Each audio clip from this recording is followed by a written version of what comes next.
Sal Pal Friday is brought to you by Van Dodge. People are coming from all over South Jersey and beyond for the Jeep Celebration and Ram Power Days event at Van Dodge Chrysler Jeep Ram just off Route 55, Delsey Drive, Vineland, or at vanhazit.com. We'll see you there. A Sal Pal Friday with a pair of 2-0 teams meeting in Philadelphia, Sal, as the in-state rivals meet again. How are you, sir? Good. Brutal ticket to try to get. I hear the secondary market on this ticket is off the charts. Can I tell you, Sal, that one of the Pittsburgh Steelers players' parents reached out to me to try to get them tickets? Can you believe that? Their tickets that they got were not sufficient enough and could not get tickets. I'm telling you, you've got the anecdotal evidence right here, and I've heard from numbers of people saying, Sal Pal, what do you got? What do you got? I got nothing. People automatically think because A, I cover the team round the clock, and B, I'm on ESPN, that I got tickets falling out of my pockets. And I always tell them, listen, you got to go StubHub, baby. Yep. I'm not the ticket guy. You and me both. Unless it's my wife or my 3 daughters, I'm not the ticket guy. Well, let's hey, as you said, you've been covering this around the clock. Last week you said if the Eagles won Monday night, they wanted you for a 7 a.m. hit on SportsCenter, and it hasn't stopped. What are some of the key storylines that you found out about this Eagles team following that win against the Bears and entering this Steelers game? Well, a number of things. I think, first of all, there's tremendous confidence within the building that has been lacking for the last 2.5 years. A kind of confidence that is rare for an NFL team, where the coach believes in the players and the players believe in the coaches, and they feed off one another. And when you see that, and you have that in an NFL franchise, and you got to understand, these are professionals. Yeah, they're supposed to do their job. They're paid to do their job. But if you can reach that next level where there's an emotional attachment, player to coach, coach to player, that's very rare. And when you have that, you have the makings, I think, of a championship attitude within your franchise. I'm not saying championship caliber yet. I'm saying an attitude that says, we can do this, we'll be in every game, we will fight in every game for one another. Sal, does that stem a lot, too, from the way – now, obviously, Wentz, his poise as a young player has fed, but that defense, is that something that stems from the way that defense has been able to play? It's stem to stern, as we used to say in the NAV. It's defense. It is the coaching staff, the play calling, the system instituted by the offensive and the defensive coaching staffs, the execution by the players on both sides of the ball. Let's just take Malcolm Jenkins' safety blitz on the first play on Monday Night Football against Jay Cutler. Now, as you remember, when we spoke last week, I said the Eagles did not blitz the Browns.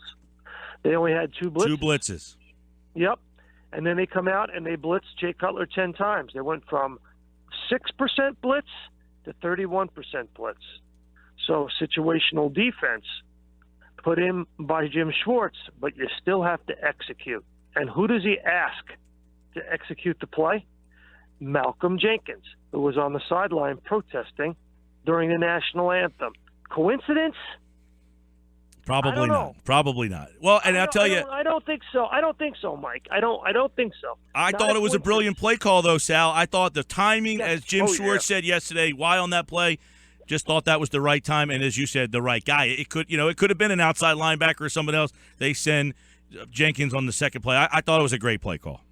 No, there's no question. And it goes back to this, and it's something that you brought up, and I thought was brilliant, which is, you can prepare, you can have poise, you can have all of those intangibles, but there's a tangible. You've got to be able to execute. And what we're seeing from guys like Jenkins and guys like Wentz, A+ and A+ on offense and defense, is they're executing what's called to perfection. That's the key. So if you have those 3 things, poise, preparation, and then execution, you got something. Sal Pal Friday here. Van Dodge has it for you here on the Sports Bash 97.3 ESPN. I think some of the other storylines this week, interesting. Obviously, the hits that Wentz is taking. You mentioned before the season, okay, the reckless play Yes. Would you still define him, because he's not making reckless throws, he's just playing with a reckless abandon that is not turning into turnovers? No, he's reckless with his body, and he realizes it. He's been talked about it. They've talked to him about it all week. Kelsey talked to him about it. Jordan Matthews talked to him about it. Peterson, Chase Daniel, Frank Reich, to name a few. They've all told him, and it's not, you're going to take your hits in the pocket, but you got to protect yourself. When you're playing at North Dakota State, they don't close on you. They don't have that closing speed. And if you pull up near the sideline in the NFL, that closing speed catches up to you very quickly. You're shutting it down, and they're still going full force. And guess what? In the NFL, they will not care if they get a penalty or a fine. They want to knock you out of the game. And he was told that this week. Jordan Matthews said that to me in the locker room, that he told Wentz, listen, this is the NFL. They'll take the penalty. They'll take the fine as long as they can get Carson Wentz, number 11, out of the game. So he's been told. Interesting numbers that you bring this up, Mike. You know, the Steelers only have one sack, lowest in the NFL. The Steelers only have 4 hits on the quarterback, also lowest in the NFL. The Steelers only blitzed so far in the first 2 games, 12% of the time, also lowest in the NFL. So what they do in terms of defense to confuse a quarterback is not necessarily attack on the front end. Their ability to use zone blitzes with 4-man rushes or 3-man rushes to confuse a quarterback into turnovers has been the hallmark of what they do. They've done in the first 2 games. So that's some. See, this is a big misconception about what the Steelers do. The Steelers are not a blitzing team. I can't say that enough to people out there. The stats don't show it. The film doesn't show it. They're not a blitzing team. They're a team built on misdirection, confusion, and deception to force a young quarterback into mistakes, or an Andy Dalton into mistakes. They forced Andy Dalton into mistakes last week. Sal, one of the things, too, and you're right, they don't blitz because, and one of the things they do so well, second best in the league, they've only given up 101 yards rushing against Washington and Cincinnati. How does that factor into the Eagles' game plan and what it means for Wentz? You can't run the ball on this team. Very big. I was there. When was I there? I was there on Wednesday. And right after Doug Peterson got done with a conference call in Derek Boyko's office, he was in there by himself with Boyko. And I happened to be in the PR office taking care of some other paperwork business that I had for SportsCenter. I was printing out some stuff, and Peterson came out of Boyko's office. Now, this is before Peterson's press conference. And we get along pretty well. We started talking, and it was on the record, so I can share it with you and your audience. I said, what are your 2 keys going into the game?